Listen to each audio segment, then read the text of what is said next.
Bonjour Fred, vous êtes le big boss du Roots and Roses, gros succès. Qu'est-ce qui peut expliquer cela finalement?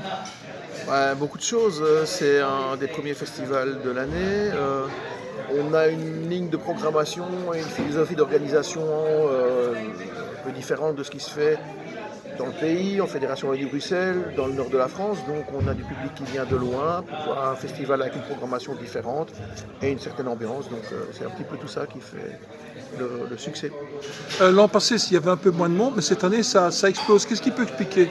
L'an passé, c'était la réouverture. On était encore en code orange, je pense. Enfin, c'était pas la pleine liberté après le Covid, premièrement.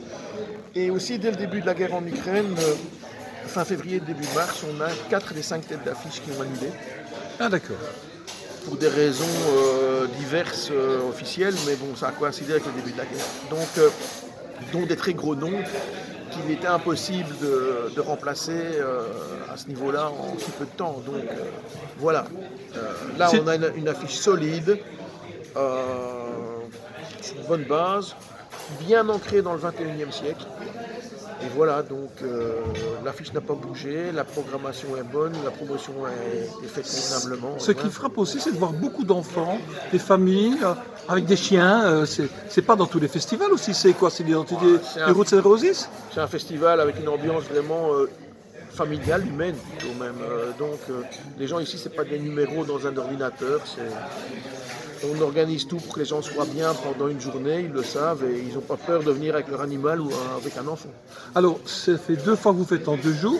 C'est envisagé pour la suite ou vous retournez à une formule un jour?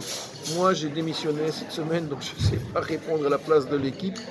Mais l'idée, faire 2 jours, c'est devenu quasi impossible de faire autrement, je pense. Et c'est cette formule en 2 jours qui permet d'élargir progressivement la programmation tout en restant fidèle à une ligne de programmation. En tout cas, longue vie au Roots and Roses de Lessines.